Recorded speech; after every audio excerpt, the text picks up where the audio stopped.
Sorry, that was a bit of a ramble all over the place. I don't know. Good luck with editing. Oh gosh, it's gotta be a fun weekend.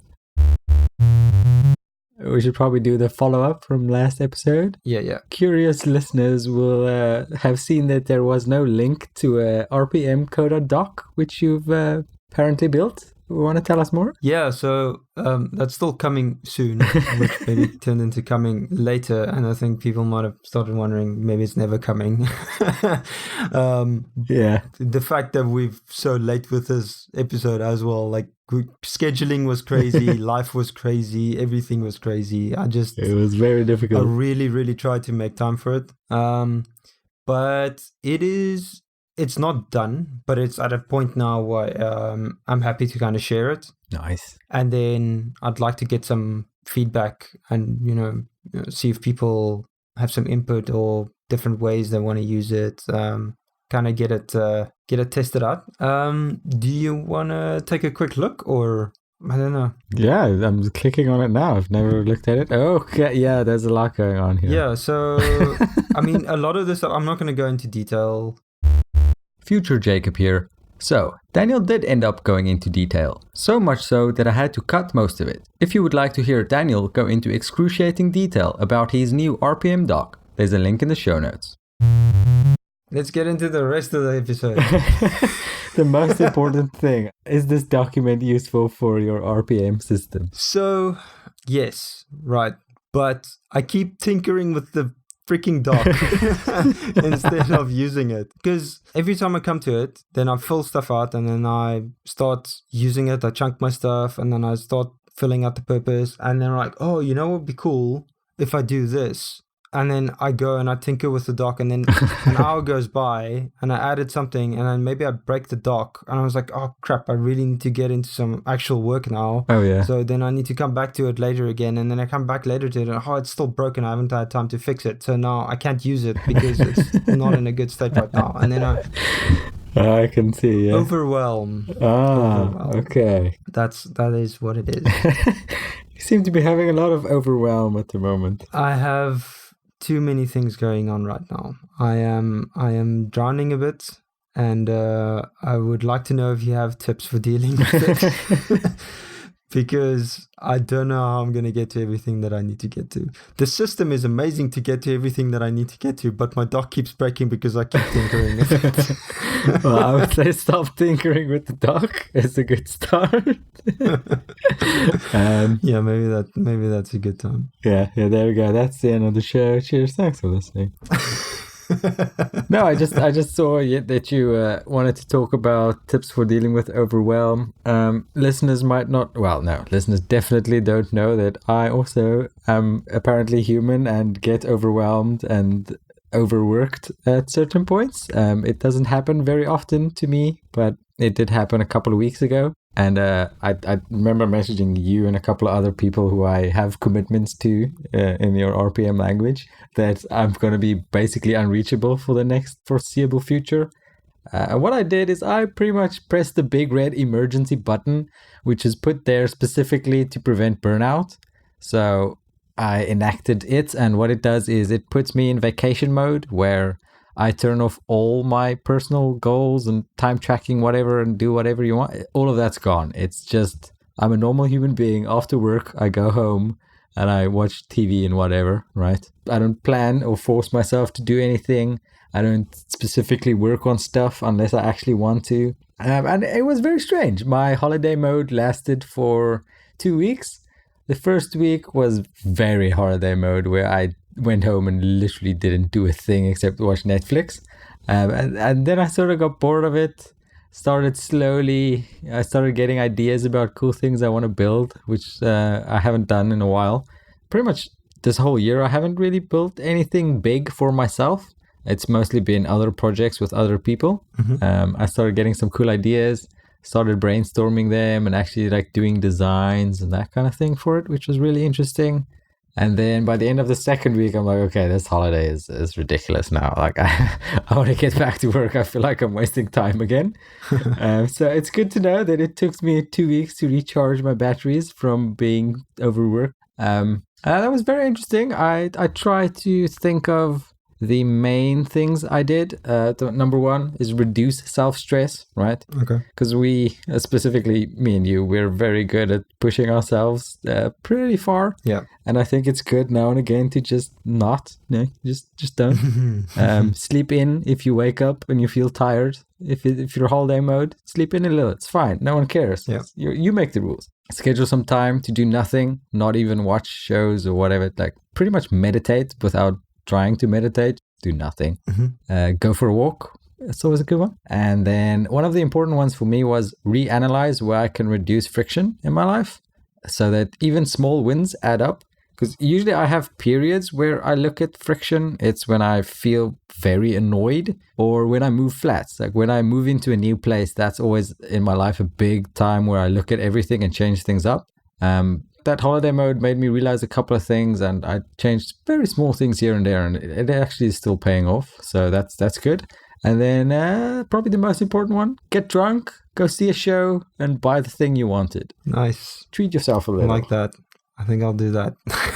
Yeah, that was very nice. I've been eyeing some things for so long. I just went, you know what, screw it. I'm just gonna buy it, and I bought it, and I'm still happy to this day that I bought the thing. Because I mean, if you want something for 4 years, you're probably gonna still want it for a good long time. That's a fair assessment. Yeah. Yeah. Okay. Yeah. I mean, I think the only thing that I've consistently tried to do during this period of overwhelm is exercise. That's good. I'm going for walks. I do take time to just do nothing, but I don't think I do that enough. And also my brain doesn't switch off. There's just too much to do. Yeah. And being self-employed does complicate things a little bit more. Oh, for sure. Yeah. I mean, there's no just pushing the red button for 2 weeks, right? Yeah, exactly. Yeah. But I mean, you could. Well, they can be. Yeah, you couldn't do like the red buttons for after hours because that was what mine is. Like my only thing I had to do was be at work on time and leave work on time. That's the only thing I had to do. Right. Okay. Now I hear what you're saying. But also, okay, I don't know. This can probably go into. But cash flow is still not great right now. Yeah, so, that makes sense. Yeah. I kind of need to be working 2 jobs just to cover everything. Ooh, fun. Yeah. But it's temporary. There's some really, really cool stuff on the horizon that I'm very excited for. But right now, it's been a rough year, and it's all accumulated to now, which is very overwhelming because I put out a lot of leads and everything's kind of coming back at the same time. So it's a good problem to have. Yeah. Like it's good to be hearing back from everyone. It's good to it's good to have work, but now there's a lot more work that I can do. Well, maybe that forces you into the scaling up the operation that you were planning a couple of months back. Yes. I did bring someone on board. Ah, okay. There is now, I want to say 2 of me, but no, so it's me and another person right now. So yeah, I brought on a business development director to bring on new business. But now the new business is there, and like it's just me. So this is the messy part, right? Where there's too much work and not enough cash flow to actually hire someone yet. Oh, I see. Yeah. So I need to be doing the work until there's actual cash flow to actually be in a place to outsource or bring on someone and bring on more people. Ah, I see. So it's going to be rough for a while until it gets better. But starting companies, it's not easy, but it's what I signed up for.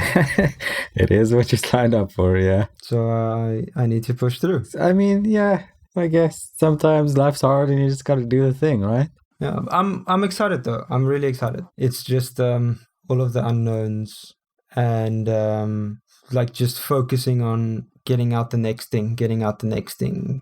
I think I'm not burnt out right now, but it's like I can see it coming. Like it's like within the next 2 weeks, I'm going to be burnt out. Oh, that close already. Yeah. So that's a risk. It's just like, how do I manage that without jeopardizing cash flow, which is my main thing that I need to be concerned about right now.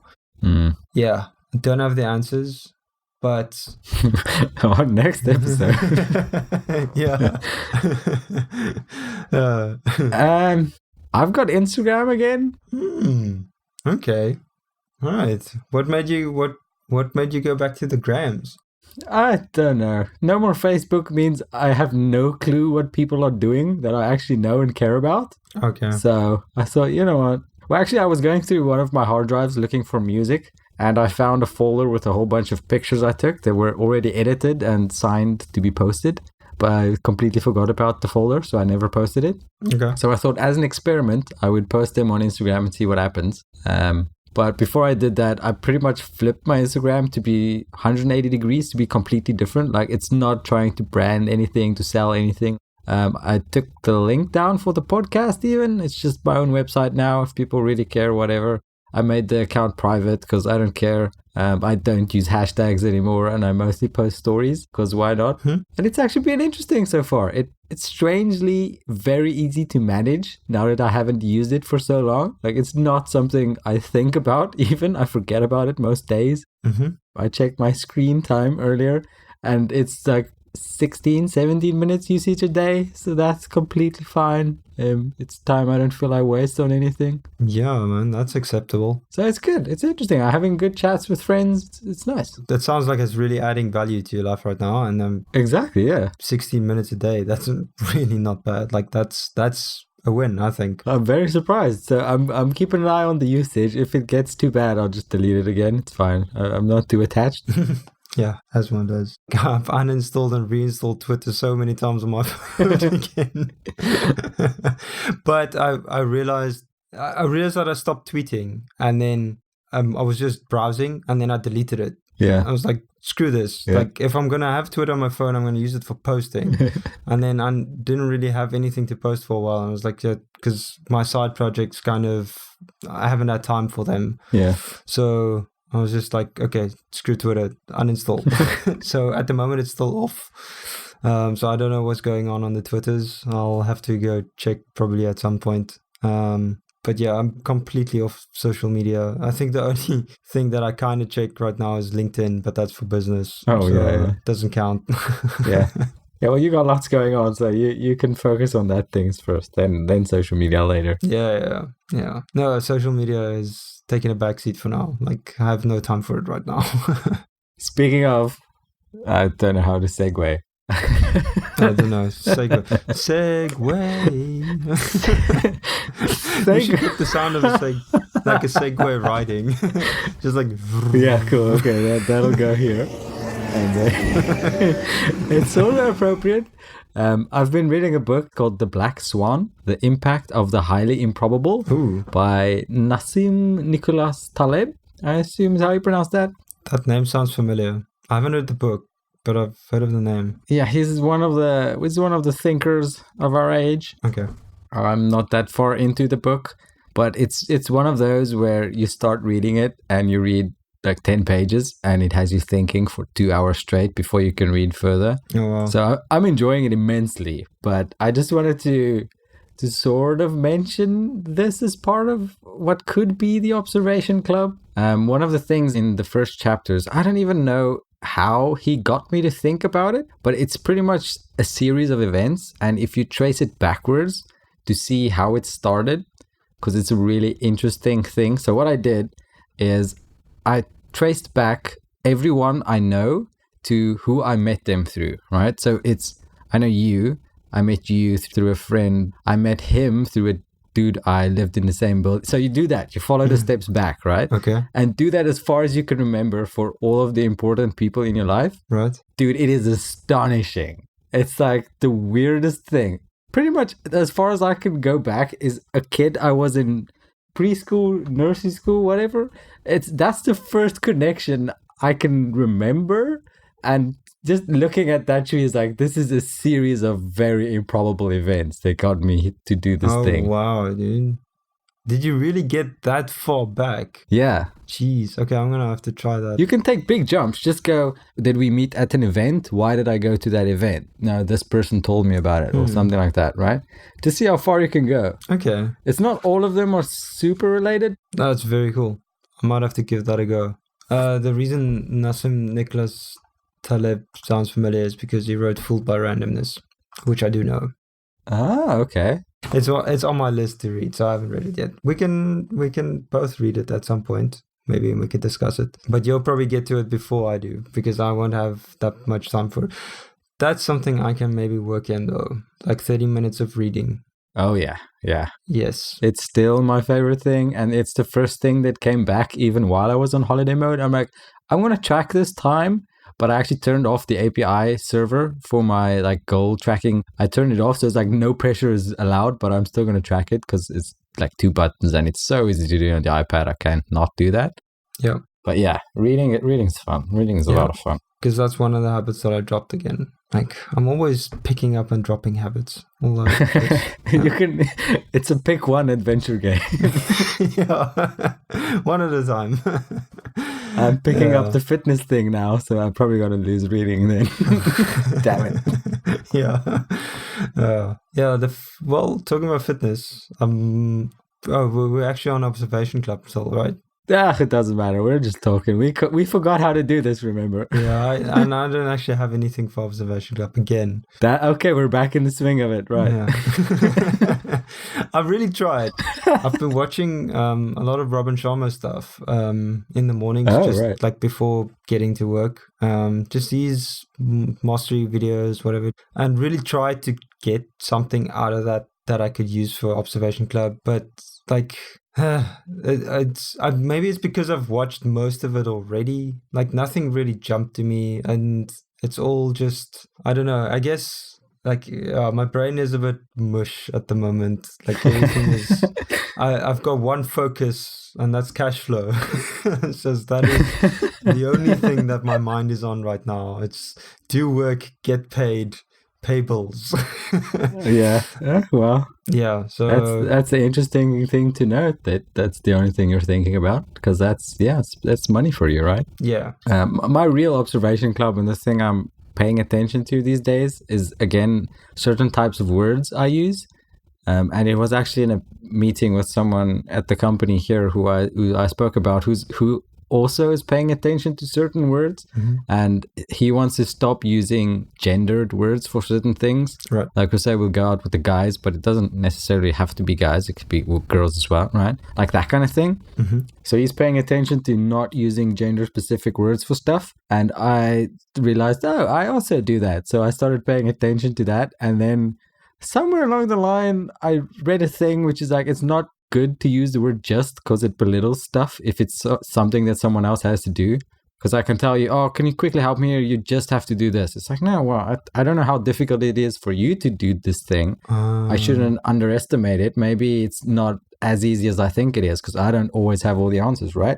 So it's like, I want to stop saying the word just. You know how difficult it is to stop saying the word just? I can imagine. Yeah. Oh man. I'm fighting with it now. That's my current observation. Is every time I type it, I go, oh no, can't say just. I'm trying to remember now. There are words that I've replaced in my vocabulary as well, but it's like so ingrained now that I know I replaced words. Yeah, I remember we spoke about it. Yeah, I need to actually. That's maybe something I need to look at again at some point. I remember one of yours was you don't want to say find time, you want to say make time, which is something that I also say. Yeah. That is something I, to this day, still, I never say I'm busy. When someone asks me, how's it going? People always reply with, busy, I never say busy. I never say I'm busy. Oh, yeah. Yeah, I'll always say, I'll not say busy. I'll say, in the beginning, because it's easier if you just replace it with another word. Yeah. Right? Because that's until your brain clicks. You should stop doing it. So I replaced busy with productive. Oh, interesting. I would just replace the word busy with productive. And then eventually you realize that it doesn't work in all sentences. So then your vocabulary adjusts because it doesn't work in the grammar or whatever in the sentence structure. Yeah. That is one thing. And I also, when someone asks me, have you done this? I will never say, sorry, been busy. I would either tell them like straight up. I mean, yeah, sometimes I do slip and then I would say like it's been hectic. Oh, yeah. But also that is actually not even ideal. I should actually not even say that. I should just say, because really what it means is, sorry, I haven't prioritized what I needed to do for you. Yeah. I've had other things that had higher priority. So if someone needs something from me and asks me, is this done? Like, it actually gives you accountability as well, because you don't want to be in that position. You don't want to tell someone exactly. like, sorry, what I need to do for you is not as important as other things I need to do. Yes. So I would say, sorry, I haven't prioritized it yet. Or, sorry, I have other higher priorities. I'd rather say that than say I'm busy. Oh, cool. I'm writing busy down as one of the ones I should look at now as well. Good. Thank you for making my life more difficult. Busy is a bad word.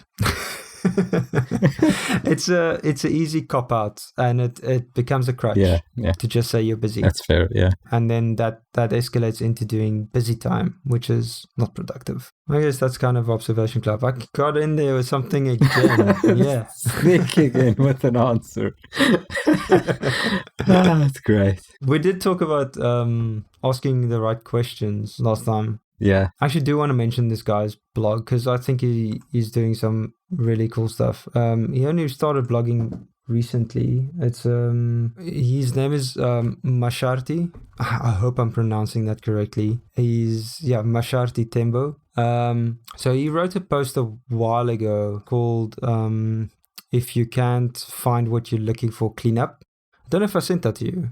I don't think so. But it was a pretty cool post and it really resonated with me. And so he just writes about like whenever in your life, like if something's amiss or something, if you can't find something, like it's time to pause and reflect and kind of clean up. But anyway, so he's writing this multi-part series now. So he's written the second one now as well in the cleanup series, he's calling it. Okay. The Entrepreneur's Guide to Self-Awareness in the Digital Age. Ooh. There was one part that I really had that resonated with me, because on the last episode we talked about asking good questions. So he has this one section that's like, if you ask yourself, why do I hate my job? You're reinforcing the idea that your job isn't suitable to you, and the main solution would be to move to another one. However, asking yourself what you hate about your job is a more productive approach, as it pushes you to explicitly list the things you hate and could possibly change. That's good, yeah. Yeah, and the same goes for instead of asking yourself, why am I angry? That enforces the emotion on you of being angry. You should rather ask yourself, what am I feeling right now? Because then it's open-ended. So that kind of got me with the reflection. Like, I should also be careful with the questions that I ask myself, so I don't just enforce the same things again while reflecting, and try to ask questions that are neutral so that you give an honest answer. Otherwise, your question forces yourself into a direction that you're just reinforcing onto yourself. He had a word for this, which is rumination. So rumination can masquerade itself as self-reflection, but falling down this rabbit hole is counterproductive and can cause anxiety. It's actually really worth reading his second article. He wrote some really cool stuff. Yeah, for sure. We'll put both of them in the show notes. Yeah, I wanted to give him a shout out because I think what he's writing is really good, and he's worth following. Sure, for sure. I actually don't even know this guy. I just saw his post on Twitter and I liked it. And I told him I like it. Nice.